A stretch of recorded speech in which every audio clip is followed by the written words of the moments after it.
जय हिंद मेरे प्यारे दोस्तों, आप सभी का एक बार फिर से स्वागत है। तो जिस भी स्टूडेंट का पेपर दोस्तों 27 मार्च को है, उनके लिए गणित का संभावित पेपर नंबर 5 बहुत ही इंपॉर्टेंट होने वाला है दोस्तों। ठीक है, अभी तक दोस्तों सवाल इसी पैटर्न पर आ रहे हैं, यही क्वेश्चंस आ रहे हैं दोस्तों। तो 27 मार्च को जिस भी स्टूडेंट का पेपर है वो ये सवाल जरूर लगा कर जाएं एग्जाम में। यहां से दोस्तों 10 से 11 क्वेश्चन तो आपको इसी वीडियो से देखने को मिल जाएंगे दोस्तों। ठीक है, तो ये वीडियो के सारे क्वेश्चन अटेंड कर लेना आज की क्लास के। तो पहला सवाल आपकी स्क्रीन पर आ चुका है। वो कितनी धनराशि है जिस पर 2 वर्षों में 5% की दर से साधारण ब्याज के रूप में 740 रुपए प्राप्त होंगे? बताइए दोस्तों, आप मुझे कमेंट करके ये बता सकते हैं कि आपका पेपर किस शिफ्ट में, फर्स्ट, सेकंड या थर्ड शिफ्ट में, ये आप कमेंट कर सकते हैं। चलिए बताइए। देखो, 2 सालों में 5% की दर से साधारण ब्याज की दर से 740 रुपए प्राप्त होंगे, यानी आपको ब्याज दे रखा है तो आपको ब्याज को ब्याज से कंपेयर करना पड़ेगा। तो आपको पता है कि गुरुजी 2 साल का मतलब दर गुणा समय बराबर क्या होता है, साधारण ब्याज होता है। तो आपका साधारण ब्याज कितना आया, 10% आया दोस्तों। कितना आया, 10%। तो 740 रुपये, ये जो 740 रुपये है इसको आपको 10 से कंपेयर करना है और आपको किसका मान निकालना है मेरे भाई, मूलधन का, यानी कि 100% का मान पूछा है। तो एक जीरो से ये एक जीरो गया, 74 को जब आप 100 से मल्टीप्लाई करेंगे तो 74 आ जाएगा दोस्तों, मतलब 7400, यानी 7400 रुपये आ जाएंगे। आई होप गाइस कि आप लोगों ने यही किया होगा दोस्तों। ठीक है, अगला क्वेश्चन आपकी स्क्रीन पर आ चुका है। Question number 2। एक व्यक्ति बिंदु ए से बिंदु बी तक 13 किलोमीटर की चाल से जाता है, उसी मार्ग से बिंदु बी से बिंदु ए तक 10 किलोमीटर की चाल से वापस आता है। देखो वापस आ रहा है, तो संपूर्ण यात्रा के दौरान उसकी औसत चाल यानी एवरेज स्पीड आपसे पूछा है मेरे भाई। चलिए सॉल्व करेंगे आप लोग। देखो इसी प्रकार से सारे क्वेश्चन आ रहे हैं मेरे भाई। जो आज ये क्लास पूरी अटेंड कर लेगा उसको एग्जाम में कोई दिक्कत होने वाली नहीं है मैथ वाले सब्जेक्ट में। भाई 30 में से 30 स्कोर करना है कि नहीं करना है? अगर आपको भी दोस्तों 30 में से 30 स्कोर करना है तो मैंने मैथ के लिए एक सेपरेट प्लेलिस्ट बनाई है इसी चैनल पर दोस्तों, आप देख सकते हैं दोस्तों। ठीक है, तो अगर आप वो अटेंड कर पूरी प्लेलिस्ट देख लेंगे तो आपको मैथ का एक भी क्वेश्चन बाहर नहीं जाएगा। देखिए दोस्तों, क्वेश्चन को सॉल्व करते हैं। जब भी दोस्तों एक जब भी दोस्तों इस वाले क्वेश्चन में आपको क्या देखने को मिल रहा है कि इसमें डिस्टेंस कांस्टेंट है। जब दोस्तों दूरी समान होती है तब हम एक फॉर्मूला यूज करते हैं दोस्तों। वो कौन सा है दोस्तों? दूरी के लिए 2xy और x प्लस वाई, ये फॉर्मूला आपको यूज करना है। ठीक है, अब 2 तो आपको फॉर्मूले का लिखना है और x यानी पहली चाल 13 किलोमीटर की, दूसरी चाल कितनी है, 10 किलोमीटर की, और दोनों को प्लस करना है। ठीक है, दोनों को क्या करना है मेरे भाई, प्लस करना है। तो 13 और 10 कितना हो गया, 23 हो गए। तो कितना हो गया, 13 दूनी 26 और 26 दाएं 260, यानी 260 बट्टे में 23, ये आपको कर लेना है। ठीक है, अब आप देखेंगे कितनी बार जा रहा है, 23 से कम 23, 23 से कम 23, कितना बचेगा, 3, 30 हो जाएगा, 23 से कम 23, यानी 11 से आंसर आने वाला है। यानी 11 सही 7/23 आंसर आपको देखने को मिल रहा होगा दोस्तों। ठीक है, क्या आप लोगों का भी यही आंसर आ रहा है, 11 सही 7/23? Option number B will be the right answer. ठीक है, देखो आज देखो आपको पता ही होगा दोस्तों, जैसे कि आज 7 बजे वाली क्लास आपको जरूर देखना है, जिसमें मैं आपको दोस्तों बताऊंगा कि आपको कैसे क्या CBT 2 के लिए तैयार करना है या 12th लेवल के लिए कैसे क्या तैयारी करनी है। तो 7 बजे वाली आज क्लास जरूर देखना। ठीक है, 7 बजे वाली क्लास आज बिल्कुल भी आपको मिस नहीं करनी दोस्तों। बंटी और बबली की वर्तमान आयु का योग 24 वर्ष है। अब से 2 साल के बाद बंटी की आयु बबली की आयु की 3 गुनी होगी, तो बंटी की वर्तमान आयु क्या है दोस्तों? बहुत ही इंपॉर्टेंट क्वेश्चन है।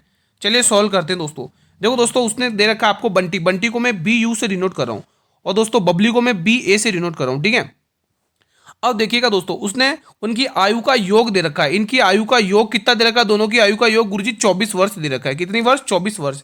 अब आप देखेंगे, अब से 2 साल के बाद बंटी की आयु बबली की आयु की 3 गुनी हो जाएगी मेरे भाई। अगर बबली की आयु दोस्तों 1 है तो ये किसकी कितनी हो जाएगी, 3x हो जाएगा दोस्तों। ये 1x है तो ये इसका 3 गुना हो जाएगा। अगर आप यहाँ पे इनकी आयु का योग देखेंगे तो 4x आ रहा है। लेकिन लेकिन लेकिन लेकिन दोस्तों ये 24 वर्ष पहले का है, मतलब 24 साल था उनकी आयु का अंतर। लेकिन 2 साल के बाद, यानी 2 साल दोस्तों बंटी के भी बढ़ेंगे और 2 साल बबली के भी बढ़ेंगे। अब ये आगे दोस्तों किस में, वर्तमान में, मतलब फ्यूचर में आ चुके हैं। किस में आ चुके हैं? फ्यूचर इन भविष्य में। तो 24 और 4 28, तो 4x का मान 28 दे रखा है मेरे भाई। ठीक है, योग को योग से कंपेयर करना पड़ेगा। तो ये कितने गुना दिख रहा है गुरुजी? 7 गुना, 4 7 28, यानी 7 गुना। तो इनकी भविष्य की आयु निकाल लो, इसको 7 से गुना करके इनकी भविष्य की आयु निकाल लो। तो आप ये कहोगे इनकी भविष्य की आयु आ चुकी है 21 साल की थी। कौन? बंटी। और बबली कितने साल की थी दोस्तों? 7 साल की थी। ठीक है, अब आपसे क्वेश्चन ने क्या पूछा है, बंटी की वर्तमान आयु बताइए। भाई ये 2 साल पहले का है तो आप इसमें से 2 साल माइनस करेंगे तो यहां से आपको बंटी की वर्तमान आयु पता चल जाएगी 19 साल। Option number A will be the right answer. किसी को कोई डाउट हो तो आप कमेंट बॉक्स में तुरंत कमेंट करें।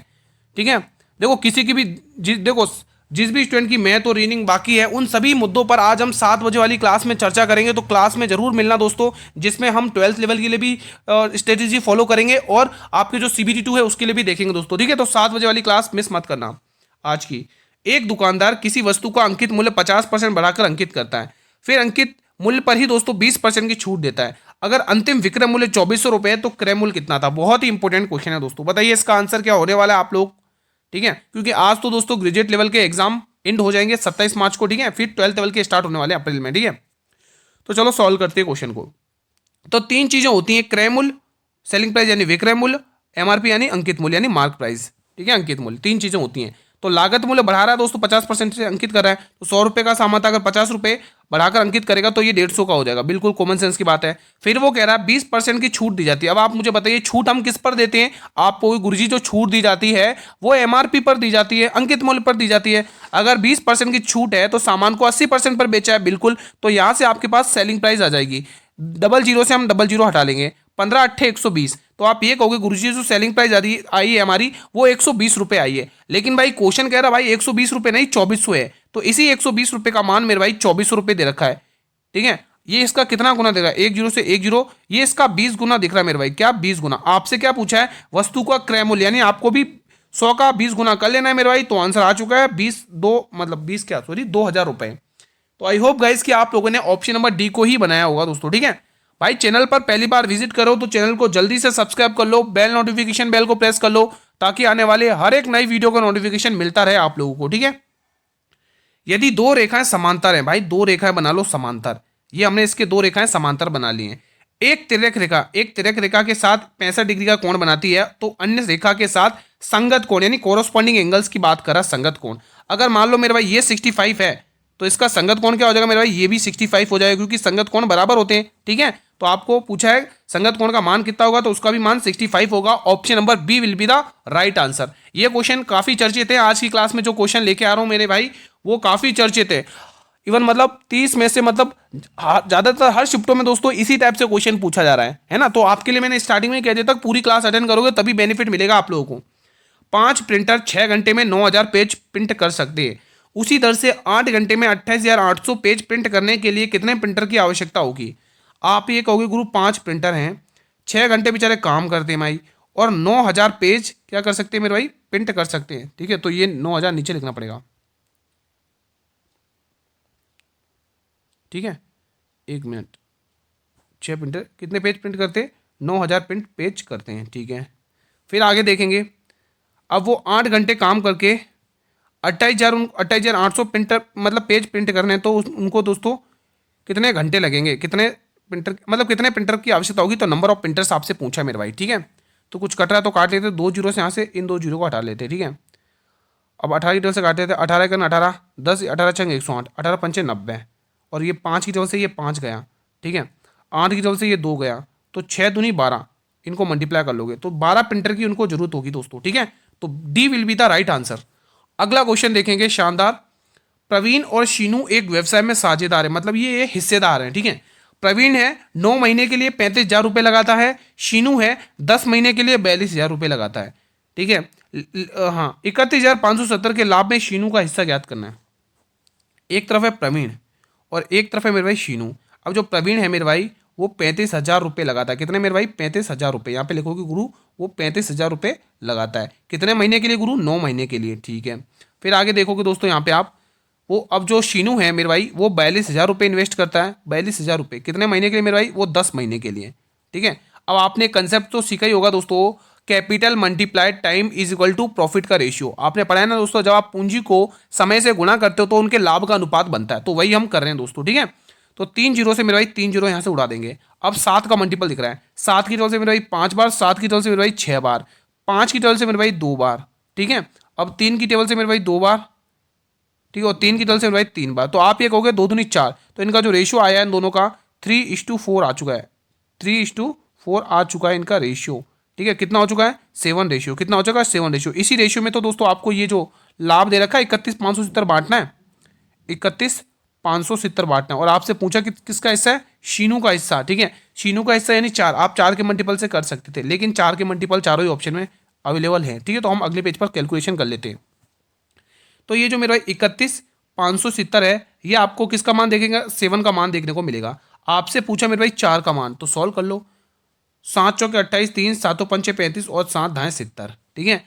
तो 4 जीरो या जीरो, 4 एकन 4, 5 चौक 20 का जीरो कैरी 2, 4 चौक 16 तो 18, 180 40 आंसर निकल के आया है। 180 40 देख लेते हैं किस ऑप्शन में है भाई। 180 40 180 40 180 40 सी वाले ऑप्शन में। तो यहाँ से सी वाला ऑप्शन आपको लॉक कर लेना है। मैं भी दोस्तों आपको चीज़ें क्लियर हो रही होगी दोस्तों, मैं पूरी आशा करता हूँ दोस्तों, ठीक है। देखो जहाँ क्वेश्चन समझ में नहीं आया आप कमेंट बॉक्स में तुरंत पूछ लेना मेरे भाई, ठीक है। आपसे 11 का डिविजिबिलिटी रूल पूछा है, मतलब 11 का विभाजकता का नियम पूछा है। और 11 का विभाजकता का नियम क्या कहता है, sum of odd place digit minus sum of even place digit, मतलब कि ओड प्लेस डिजिट का सम और इवन प्लेस डिजिट का सम माइनस करके या तो 0 आ जाए या तो 11 का कोई मल्टीपल आ जाए। तो ये कंसेप्ट आपने सीखा है 11वें के विभाजकता के नियम में, ठीक है। तो पहले ऑप्शन से देखते हैं, 3 और 2 5, 5 और 3 8, ठीक है। 4 2 6 और 1 7, यानी 1 का अंतर आ रहा है, ये आंसर नहीं होगा। 4 और 2 6, 6 और 2 8, 3 3 6 और 1 7, यहाँ पर भी 1 का अंतर आ रहा है, ये भी आंसर नहीं होगा। 2 और 1 3, 3 और 4 7, ठीक है।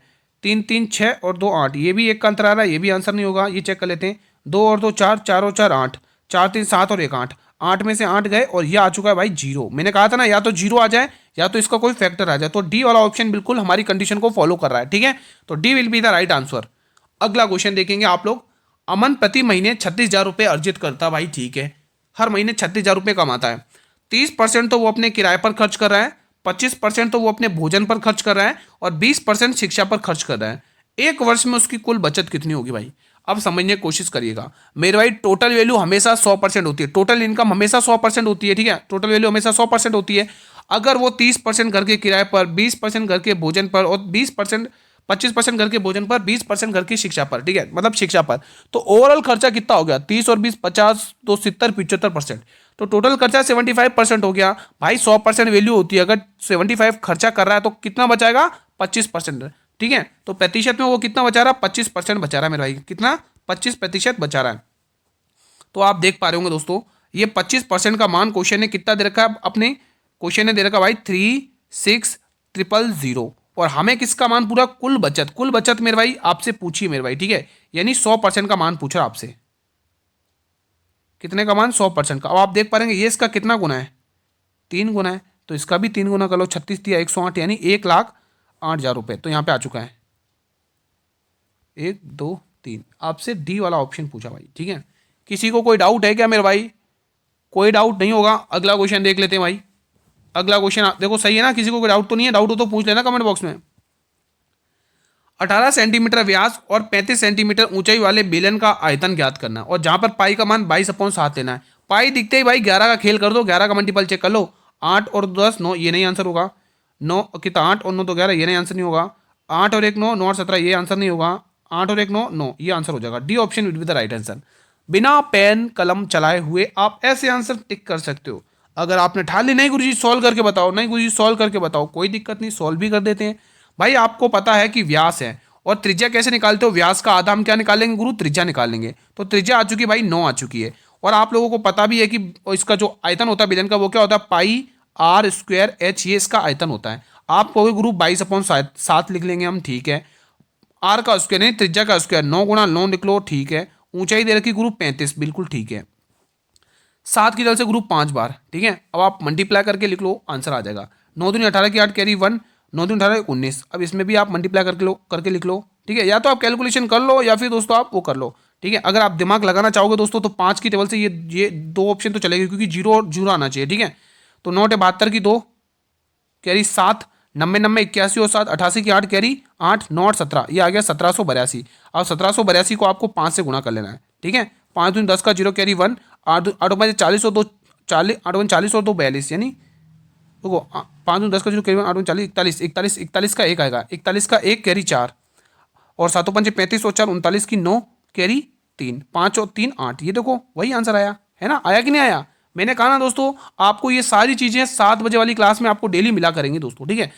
तो मैं वही तो कह रहा हूँ, आपको 7 बजे वाली क्लास अटेंड करनी है, जिसमें मैं आपको 12th, देखो एग्जाम आज खत्म हो गया एनटीपीसी का, ठीक है। तो उसमें क्या आज हम पढ़ेंगे वो सब आप देखेंगे दोस्तों, ठीक है। तो ए बी और सी मिलकर किसी कार्य को 20 दिनों में पूरा कर सकते हैं। ए और बी मिलकर उसी कार्य को 30 दिन में पूरा कर सकता है। बी और सी मिलकर उसे 24 दिन में पूरा कर सकता है। तो बी अकेले इस संपूर्ण कार्य को करने में कितना समय लेगा? बेहतरीन क्वेश्चन है भाई, बेहतरीन क्वेश्चन है। चलिए सॉल्व करते हैं इस क्वेश्चन को, ठीक है। तो पहले देखेंगे ए और बी मिलकर, दोनों ए और बी अगर भाई मिल जाते हैं बिल्डू तो कितने दिन में करेंगे? 30 दिन में। ये दोनों भाई मिल जाते तो 30 दिन में कर देंगे। फिर कह रहा भाई बी और सी मिल जाते हैं मेरे भाई, बी और सी मिलेंगे तो इस काम को मेरे भाई 24 दिन में कर देंगे। बिल्कुल सही बात है। फिर वो कह अच्छा ए और सी का मैंने लिखा ही नहीं यार, एक डाटा मिस है। बी और सी को हमको 20 दिन में, अच्छा बी और सी तो मैंने लिखा ही नहीं। अच्छा तीनों मिलकर ए बी सी, अच्छा रुको ए प्लस, एक मिनट यहाँ पे थोड़ा सा मिसप्रिंट हो गया। एक काम करते मैं वापस मिटा देता हूँ, शुरू से लिख देता हूँ, कोई दिक्कत नहीं है, ठीक है, कोई जल्दबाजी नहीं है। तो यहाँ पे देखेंगे ए प्लस बी प्लस सी, अगर ये तीनों भाई मिल जाएंगे मेरे भाई 20 दिन में काम को निपटा देंगे। फिर यहाँ पे अगर ए प्लस बी मिलता है मेरे भाई तो ये 30 दिन में काम को निपटाएंगे। फिर यहीं पर अगर बी और सी मिलते हैं मेरे भाई, बी और सी मिलेंगे तो ये इस काम को कितने दिन में निपटा देंगे? आप कहोगे गुरु 24 दिन में। तो इनसे कटने वाला नंबर देख लो, 3 3 9 3 4 12, 120 ले लें क्या? बिल्कुल 120 इनसे कटने वाला नंबर है। तो इनका टोटल काम आ गया 120। इनकी क्षमताएं निकाल लो, 20 छक्के 120 और 3 चौके 12 और 24 पंचे 120, ये इनकी क्षमताएं हमने निकाल ली। आपसे क्या पूछा है? बी अकेले इस काम को कितने दिन में करेगा? तो उसके लिए हमें टोटल काम और क्षमता चाहिए बी की। तो बी की क्षमता कैसे निकाले, सवाल ये उठता है। अगर आप देखोगे ए और बी की अगर यहाँ पे मिला के देखो, तीनों की मिला के क्षमता कितनी है? 6 है, ठीक है। अगर ए और बी की अगर आप 4 यहाँ पे क्षमता रख दोगे, ठीक है, 4 उठा के रख दोगे तो कॉमन सेंस की बात है 2 किसकी क्षमता है? सी की है। अगर 2 क्षमता सी की है तो अगर मैं क्षमता मतलब इनकी कैपेसिटी यहाँ पे रख देता हूँ सी की, और दोनों को मिलाकर दोस्तों 5 है, तो कॉमन सेंस की बात है सी की क्षमता निकल के आ चुकी है 3 आ चुकी है, 3 आ चुकी है, ठीक है। टोटल काम गुरु 120 है और सी की और बी की क्षमता कितनी आई? 3 आ चुकी है। तो वो मेरे भाई 40 दिन के अंदर अंदर काम को निपटा देगा।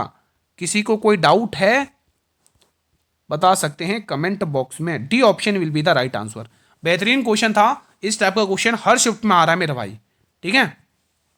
नाव और धारा वाले क्वेश्चन दिखते ही सबसे पहले आप ये रेशियो बना लो, बी डब्ल्यू डी एस और यूपी। बी का मतलब बोट की चाल, डब्ल्यू का मतलब वाटर की चाल, डी एस का मतलब धारा की दिशा यानी कि डाउन स्ट्रीम, ठीक है, धारा के अनुकूल, और यूपी का मतलब धारा की विपरीत दिशा, धारा की प्रतिकूल यानी अप स्ट्रीम। समझ गया? अब समझ गए क्वेश्चन? अब देखो क्वेश्चन को करते हैं। देखो धारा की दिशा में 36 किलोमीटर की दूरी 3 घंटे में। आपने क्या सीखा गुरु? जब हम दूरी में समय का भाग देते हैं तो हमारे पास जो निकल के आती है वो वैल्यू है चाल। चाल आ चुकी है भाई, किस दिशा की है ये चाल? धारा की दिशा यानी डाउन स्ट्रीम की है। 8 आ चुकी है, 18 आ चुकी है, नहीं 12 आ चुकी है भाई, 12 चाल आ चुकी है। कितनी आ चुकी है मेरे भाई? चाल कितनी आ चुकी है मेरे भाई? 12 चाल निकल के आ चुकी है। कितनी आ चुकी है? 12। उसी तरह से लौटते समय यानी धारा की विपरीत दिशा में उतनी ही दूरी यानी इसी 36 किलोमीटर की दूरी इस बार तय करनी है 5 में, ठीक है। तो आपको दोस्तों 36 से भाग करेंगे तो ये कितना देगा? 7 7 पंचे, चलो एक बार करके देख लेते हैं। 36 को अपन किससे भाग ले लेते? 5 से। 5 7 35, 7.2 लग रहा है, 5 7 35 1 5.2, ठीक है। तो 7.2 आपको यहाँ पे धारा की विपरीत दिशा की चाल भी पता चल चुकी है मेरे भाई। 7.2 ये धारा की विपरीत दिशा की चाल है। आपसे पूछता स्थिर जल में आप मुझे नाव की चाल बताइए, और बी की वैल्यू आप कैसे निकालते हो? दोनों को जोड़ के आधा करते हो, दोनों को जोड़ के आधा करते हो। 12 और 7 9 यानी 19, 12 और 7 19, 19.9, 19.2, 19.2 का आपको क्या करना है? आधा करना है। तो पॉइंट हटाओगे 0 आएगा, 2 की तल से काटोगे 10 बार जाएगा, और 2 की तल से काटोगे 2 नम 18, 2 नम 18 1 2 छक्के 12, 2 नम 18 1 2 छक्के 12, बस ये हो गया। 9.6 आंसर आ चुका है, आ चुका भाई 9.6। तो यहाँ से आप कौन सा निकालोगे? बी ऑप्शन, यहाँ पे लिख लो पॉइंट, ठीक है। अब आप मुझे वाटर की चाल निकाल के बताइए कमेंट बॉक्स में, ठीक है। अगला क्वेश्चन, अब पेशेंस बनाए रखने हैं, क्वेश्चन ऑफ द डे आ चुका है। पेशेंस बनाए रखने हैं दोस्तों, ठीक है। एक दो देखो दोस्तों 2-3 क्वेश्चन तो कैलकुलेटिव मिलेंगे आपको पेपर में, आप इन कैलकुलेशन से भाग नहीं सकते मेरे भाई, ठीक है। एक रेफ्रिजरेटर का अंकित मूल्य 15,000 रुपये है। 32% और 40% की दो छूट के बाद उसको बेचा जाता है। खुदरा विक्रेता ग्राहक को 49% की छूट देने के बाद लागत मूल्य पर 45% का लाभ कमाना चाहता है। तो ये आपने कंसेप्ट सीखा है, अगर वो छूट भी देता है और लाभ भी देता है तो हमें सीपीएसपी का क्या बना, सीपीएमपी का क्या बनाना है? वो बनाना है दोस्तों, क्या बनाना है? रेशियो बनाना है। तो यहाँ पर आप क्या बनाएंगे? सीपीएमपी का रेशियो, सीपी और एमपी का क्या बनाएंगे? रेशियो बनाएंगे। आपने सीपी में क्या लिखा? 100 माइनस डिस्काउंट होता है। क्या होता है मेरे भाई? 100 माइनस डिस्काउंट होता है, ठीक है, सीपी में। और इसमें क्या होता है? 100 प्लस प्रॉफिट होता है। 100 प्लस प्रॉफिट लिखते हो कि नहीं लिखते हो? बिल्कुल लिखते हैं। तो वही चीज़ लिख लो। पहले वो दे रहा है 49% की छूट, तो यहाँ पर कितना प्लस करेगा? यानी 51 यहाँ पर प्लस आएगा दोस्तों आपकी कॉस्ट प्राइस, ठीक है। अब वो कह रहा है लागत मूल्य पर 145 का लाभ, 145 का लाभ यानी 100% वैल्यू होती है, 45 का लाभ हो तो 145 हो जाएगा। और आपने उसमें लास्ट में उसने पूछा कि अंकित मूल्य यानी 45 का मल्टीपल, यानी इसमें आपको 5 दिख रहा है। जब 5 दिख रहा है तो ये 2 ऑप्शन तो भाई अपने घर पे वैसे ही चले गए, क्योंकि आपको दोस्तों 145 दिख रहा है और 145 में दोस्तों 5 छुपा हुआ दिख रहा है, तो ये बी और सी तो ऑप्शन चले गए, क्योंकि 5 का नियम क्या कहता है, आखिरी का अंक 0 या 5 होना चाहिए। तो ऐसे तो आप उड़ा सकते हो मेरे भाई। समझ गए ना दोस्तों कैसे करना है। तो चलो क्वेश्चन को सॉल्व करते हैं।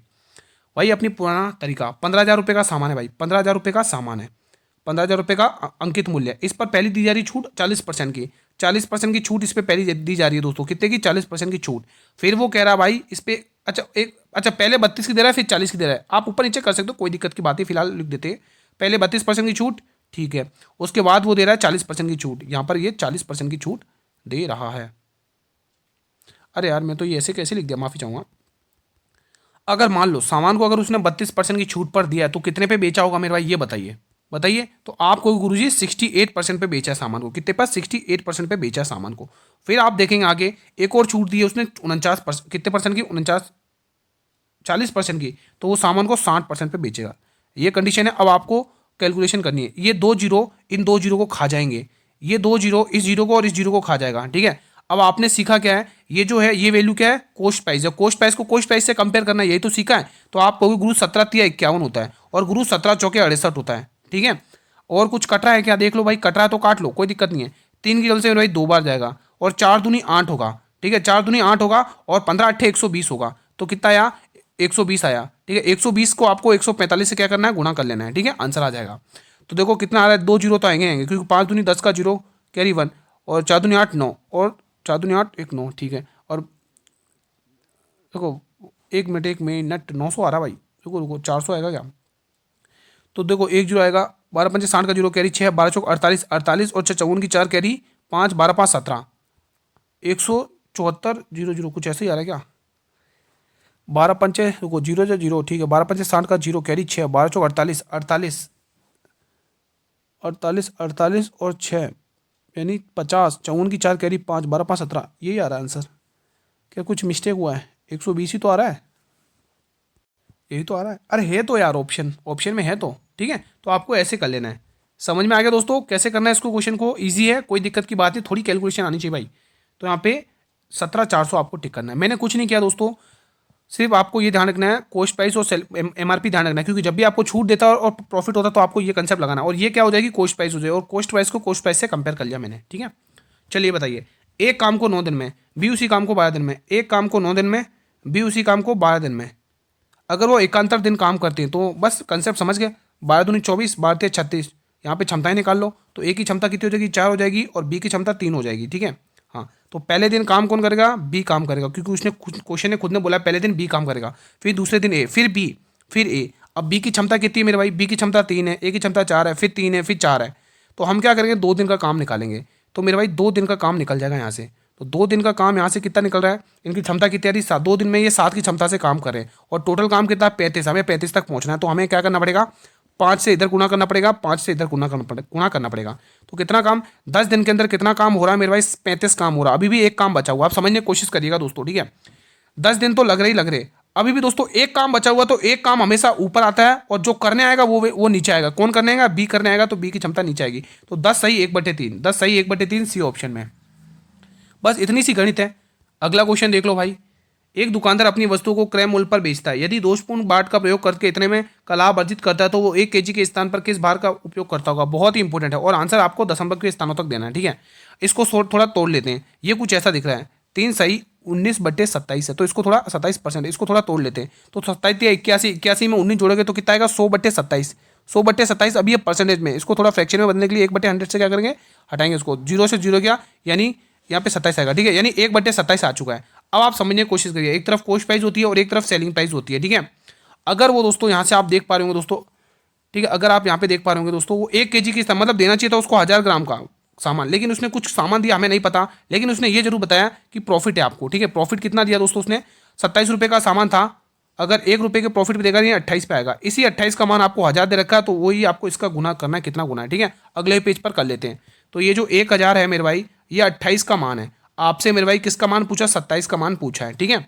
तो देखो 4 की टेबल से 7 बार, 4 की टेबल से मेरे भाई 250 बार, ठीक है। अब कुछ कर लो, 27 0 0, 27 पंचे 135 की 5 कैरी 13, 27 दूनी 54 54 में 3 जोड़ोगे कितना होगा 57 57 और 10 67 67 में 7 का भाग दे लो, 7 रम 63 4 7 छंग 42 96 पॉइंट के समथिंग कुछ आंसर आ रहा है क्या 96 में? तो एक ही ऑप्शन दिख रहा है भाई 96 से रिलेटेड, ऑप्शन नंबर ए। ठीक है, तो 964.19 आंसर आ चुका है, 964.19 आंसर आ चुका है मेरे भाई। ठीक है, तो आपको ऐसे थोड़ी सी कैलकुलेशन आनी चाहिए। ठीक है, अगला क्वेश्चन। अब ये क्वेश्चन मैं आपको होमवर्क में दे रहा हूँ, आप लोग मुझे बताइएगा, क्योंकि ये क्वेश्चन मैंने कल करवाया था। करवा दूँ क्या आपको? चलो कर लेते हैं, कोई दिक्कत नहीं है, करवा देते हैं। 13 19 16 और 23 ऐसे क्वेश्चन को कैसे करना, ध्यान से बात समझना। यहाँ का अंतर कितने का आ रहा है? 6 का आ रहा है। कितने का अंतर आ रहा है? 6 का। और यहाँ पे अंतर कितने का आ रहा है? 4 और 7 का अंतर आ रहा है। ठीक है, आप समझने की कोशिश करिए। एक्स का मान निकालना आपको। ठीक है, एक्स का मान निकालना है तो पहले आपको 13 से मल्टीप्लाई करना है और इसको इससे मल्टीप्लाई करना है। तो हमेशा बड़ी वैल्यू में से छोटी वैल्यू घटानी है। 96 16 96 और 13 7 91। ठीक है, और इनका अंतर कितना आ रहा है? 6 और 7 का अंतर 1 आ रहा है। तो यहाँ से एक्स का मान आ चुका मेरे भाई 5। एक्स का मान कितना आ चुका? 5 आ रहा है। और वही मान आपको इसमें उठा के रख लेना। बस यहाँ पे प्लस की जगह क्या लिख लेना? आपको माइनस लिख लेना है। इस प्लस की जगह खाली माइनस लिख लेना, बस इतना करना है। तो ठीक है, अब अपन सॉल्व कर लेते हैं। देखो 55 25 यानी कि 25 y/y।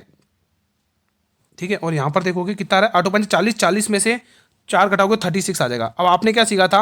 अंदर का गुणा बाहर के गुणा के बराबर होता है, यानी y² बराबर 25 गुणा में 36, 25 गुणा में 36। अब आपको पता है ये जब स्क्वायर हटता है तो यहाँ पे रूट बनता है, तो ये कितना आएगा? 5 गुणा में 6, 6 पंचे 30 is the right answer, option number A. तो ऐसे आपको ये क्वेश्चन उड़ा देना है दोस्तों। ठीक है, फिलहाल आज का सेशन मैं यहीं पर वाइंड अप करता हूँ। बताइए कैसा रहा आप लोगों का रिवीजन, प्लीज मुझे कमेंट बॉक्स के माध्यम से बताइए। मेरे भाई सेशन पसंद आया तो सेशन को लाइक कर लेंगे, और आप सभी से गुजारिश है ज़्यादा से ज़्यादा इस वीडियो को शेयर करते हैं अपने हर एक स्टूडेंट तक जिनका पेपर कल 27 मार्च को है। दोस्तों कल का पेपर दोस्तों देख लो कैसा आने वाला है गणित का। ठीक है, और दोस्तों अगर आप लोग चैनल पर नए विजिट कर रहे हो तो चैनल को सब्सक्राइब कर लो, बेल नोटिफिकेशन बेल को प्रेस कर लो, ताकि आने वाले हर एक नए वीडियो का नोटिफिकेशन आपको मिलता रहे।